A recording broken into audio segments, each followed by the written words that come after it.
Bonjour Guy. Bonjour Cécile, bonjour Patrick, bonjour à tous. Bon, alors Guy, vous avez regardé les débats hier soir, les émissions ?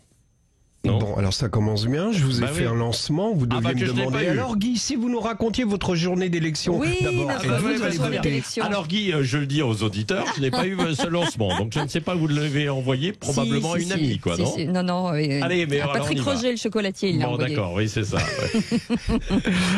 Oui, je suis allé voter, bien sûr, parce qu'on m'a dit depuis 15 jours, attention, la patrie est en danger, Marine Le Pen, Hitler, les Panzer-Division, quasiment porte de Paris, tout ça. Au début, je me suis méfié parce que je me suis déjà fait avoir une fois en 2002, parce qu'au deuxième tour, vous vous souvenez, Chirac s'est retrouvé face à Le Pen père. À l'époque, j'étais à France Inter. Je peux vous assurer que dès le soir du premier tour, toute la station est entrée en résistance. On était devenu Radio Londres. Donc cette fois-ci, j'étais méfiant.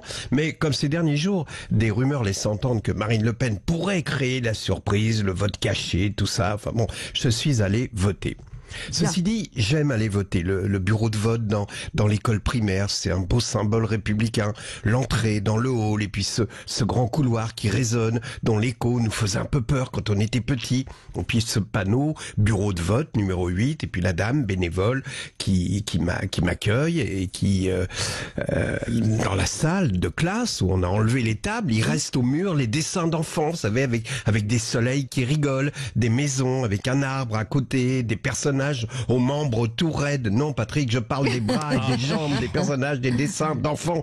À leur côté, un truc à 4 pattes, c'est Yuki, leur chien. Enfin, il y a quelque chose de symboliquement très beau dans ce lieu où se construisent les enfants et dans lesquels on vient construire, décider de la vie de la nation sous les soleils rieurs de leurs dessins au mur. J'étais donc dans cet état de douce euphorie, d'autant que la dame à qui j'avais donné ma carte d'électeur a balancé très fort. Oh, mais nous avons une célébrité. Bref, ça partait bien, mais ça n'a pas duré car elle a enchaîné avec la phrase qui tue.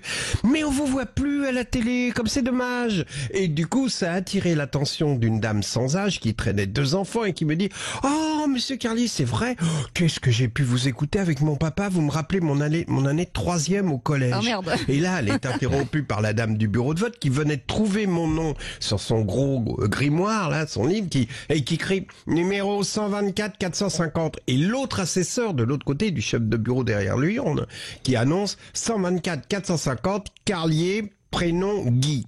Et là commence un autre moment de solitude quand elle hurle les autres prénoms. Ah merde. Parce que mes 2 autres prénoms, c'est Georges et Alphonse. Donc, quand la dame qui m'écoutait en classe de 3e a entendu ça, elle a crié: oh, Alphonse, comme mon grand-père. Bon, bref, j'ai retrouvé malgré tout le sourire en fin de journée avec la soirée électorale à la télé. Alors évidemment, l'important, c'est le casting des invités. Et on s'est aperçu sur TF1 que Rachida Dati était devenue la star médiatique. En 15 jours, elle est passée de second couteau sur France 2 à star du premier plateau des invités de TF1. Celui qui, en principe, est réservé aux chefs de parti.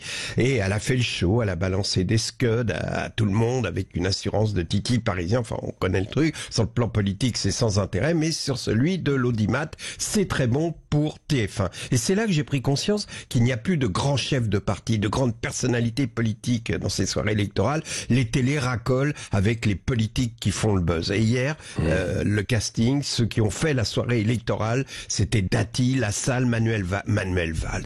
Mais à quel titre? Le gars est discrédité, évidemment. Et d'ailleurs, je ne sais pas si vous l'avez vu sur son visage, on voit le délitement de ses idéaux qui s'accompagne d'une espèce de décomposition, comme une statue de cire qui fond. Ce type qui ressemblait à un toréador andalou est devenu une chose un peu molle comme ça, un peu comme ses idées. Mais ça, c'est le plateau le plus relevé. Arrivent ensuite les seconds couteaux. Cohn-Bendit, qui n'a plus aucun mandat. Alors, Boulot savait pas comment le présenter. Il commence à dire, Daniel Cohn-Bendit, que dire de plus, l'ancien, et évidemment, comme il est ancien tout, ancien député européen, donc l'autre le coupe en disant, non, dites juste, Cohn-Bendit, ça suffit. Genre, tout est dit, quoi. T'as raison, mon gars, ça suffit. Ça suffit. C'est suffisant. C'est plein de suffisance. Et il débattait avec Luc Ferry. Vous vous rendez compte? C'était la tournée des vieilles canailles. Mais à qui s'adressaient ces gars-là? Et ça joue aux jeunes, ça se tutoie, ça s'appelle par son prénom. Cohn-Bendit et Ferry ont débattu des raisons du record d'abstention. Mais on les avait sous les yeux, les raisons du record d'abstention. C'est ces deux gars.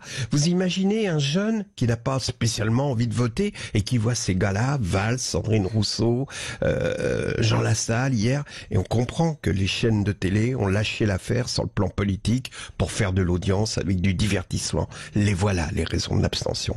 Enfin voilà. En tout cas, pour lutter contre le cancer, on a accepté la chimio. On sait que les effets vont être douloureux, qu'on va perdre nos cheveux, mais au moins, on sera pas bouffé par la bête immonde. La bête immonde, ce n'est pas le fascisme, c'est l'incompétence.